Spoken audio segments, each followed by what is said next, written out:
ये स्टूडेंट्स आप देख सकते हैं, देखिए आप बिल्कुल क्लियरली देख सकते हैं, ये क्वेश्चन की डिमांड इतनी ज़्यादा मेरे पास आ रही थी, इतनी ज़्यादा मेरे पास आ रही थी कि सभी स्टूडेंट ने लगभग मुझे कमेंट किया है कमेंट सेक्शन में कि sir we have problem in this question. तो मैं आपके सामने ये क्वेश्चन लेकर आ गया हूँ स्टूडेंट। ये एनसीईआरटी का क्वेश्चन नंबर 6 है। यहाँ पर क्या है कि दो पैरेलल मिरर्स पुट कर दिए गए हैं, यानी कि ये RS और ये PQ, ये दोनों मिरर हैं और दे आर पैरेलल। और फिर वो कह रहे हैं कि एक रे ऑफ लाइट आती है AB से, स्ट्राइक करती है B पर, रिफ्लेक्ट होती है, फिर CD से निकल जाती है ऐसे। तो शो करिए कि ये AB लाइन ये CD के पैरेलल है। सो स्टूडेंट यहाँ पर दो चीज़ इंपॉर्टेंट है, फर्स्ट हमें क्या प्रूव करना है और सेकंड हमें कैसे करना है। पहली चीज़ हमें प्रूव करना है AB लाइन CD के पैरेलल है, तो कैसे प्रूव होगा स्टूडेंट। आपने पैरेलल लाइंस की प्रॉपर्टी पढ़ी है, हमारी फिगर कुछ इस तरह से। Student, if I am able to prove that this angle is equal to this, means ABCD. If I am able to prove that this ABC angle is equal to this BCD, then I can say that these two lines are parallel because this is a pair of alternate interior angle. This is exactly what I am going to do here. अब देखिए students हम कैसे करेंगे, ये सब मैंने हटा दिया है। देखिए अब यहाँ पर आप क्या करेंगे, हम बहुत अच्छे से हम देखेंगे।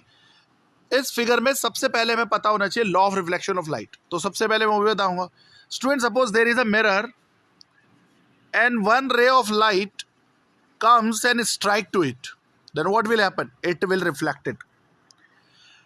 When it will come and strike and reflect, this ray which is coming and striking is called incidence ray, incidence ray, okay. और सेकंड जो हमारी गई है वो है रिफ्लेक्टेड रे, जो हमारी रिफ्लेक्ट होकर चली गई। स्टूडेंट इन दोनों रे के बीच में एक इनविजिबल लाइन होती है जिसे हम कहते हैं स्टूडेंट नॉर्मल। नॉर्मल हमेशा इंसिडेंट पॉइंट पर होता है, यानी कि जहां पर स्ट्राइक होता है लाइट, रे ऑफ लाइट का वहां पर, और it is always perpendicular to the mirror, ठीक है। तो ये लॉ कहता है कि जो एंगल नॉर्मल का इंसिडेंस रे के साथ होगा ना, वही सेम एंगल रिफ्लेक्टेड रे के साथ होगा, means I will be equal to R। Okay students, I will be equal to R। तो this law is going to be used here, that's why मुझे थोड़ा सा रिवाइज कराना पड़ा। अब देखिए बहुत सिंपल है, जिस बच्चे को ये आ गया उसके बाद ये क्वेश्चन बहुत सिंपल है। देखिए अब ध्यान से, अब स्टूडेंट्स देखिए हमारे पास क्या है, मुझे पता भी लग गया मुझे क्या प्रूफ करना है। मुझे ABC को मैं फिर बता देता हूँ स्टूडेंट्स, मुझे BCD के इक्वल प्रूफ करना है। अब मेरे को एम मिल गया, मुझे पता लग गया मुझे कैसे प्रूव करना है, मुझे ये भी पता लग गया क्या प्रूव करना है। अब देखिए इसकी थोड़ी सी थ्योरी और देख लेते हैं, फिर आपको अच्छे से आ जाएगा। स्टूडेंट मैंने अभी बताया कि ये रे ऑफ लाइट आई और स्ट्राइक करके चली गई, तो ये क्या हुआ, नॉर्मल हुआ ना। तो अभी बताया नॉर्मल का जो एंगल है वो इक्वल होगा, यानी 4 एंगल किसके इक्वल होगा, 3 के होगा ना। सिमिलरली बेटा ये 1 2 के इक्वल होगा ना। तो ये दो पॉइंट देखिए, लिखा है 1 equal to 2 and 3 equal to 4, और रीजन देखिए क्या लिखे है, angle of incidence is equal to the angle of reflection. ये रीजन आपको लिख देना। ये दो करने के बाद एक प्रॉपर्टी और आपको यहाँ यूज होगी जो नॉर्मल बच्चे ध्यान नहीं देते हैं, लेकिन very important, that between two parallel lines if there are two perpendiculars then they will be parallel to each other beta. This is also very important property, sometimes we learn it by rote and we never thought about it. हम ध्यान भी नहीं देते हैं इस पे और आप लोग भी नहीं ध्यान देते हैं, इस तरह से हो जाता है, राइट। तो अब देखो आपको क्या करना है, अब सिंपल है, बस ये दो लॉ पढ़ने के बाद फिर तो ये सिंपल है आपके लिए क्वेश्चन। हम क्या कर चुके हैं अभी तक, हमने 1 इक्वल टू 2 प्रूफ कर दिया, 3 इक्वल टू 4।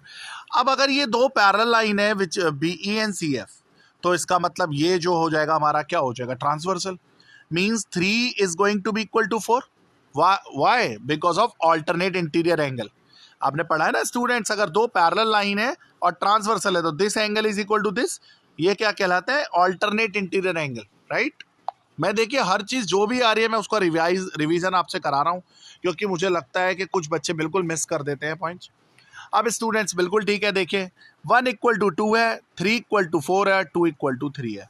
इन तीनों से मुझे क्या मिलता है स्टूडेंट्स, मुझे बिल्कुल क्लियरली एक मैसेज मिल रहा है कि 1 एंगल इक्वल टू 4। मैं लिख सकता हूँ ना 1 एंगल इक्वल टू 4, मतलब मैं 2 को 3 के, 3 को 4 के, 1 को 2 को, सबको इक्वल लिख सकता हूँ।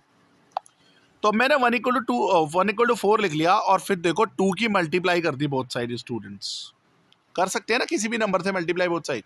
अब 2 से मल्टीप्लाई इसलिए करा ताकि मैं इसे लिख सकूं 1 + 1 और इसे लिखूं 4 + 4। ऐसा क्यों किया? क्योंकि देखिए मुझे क्या करना है, मुझे करना है 4 + 3 और 2 + 1।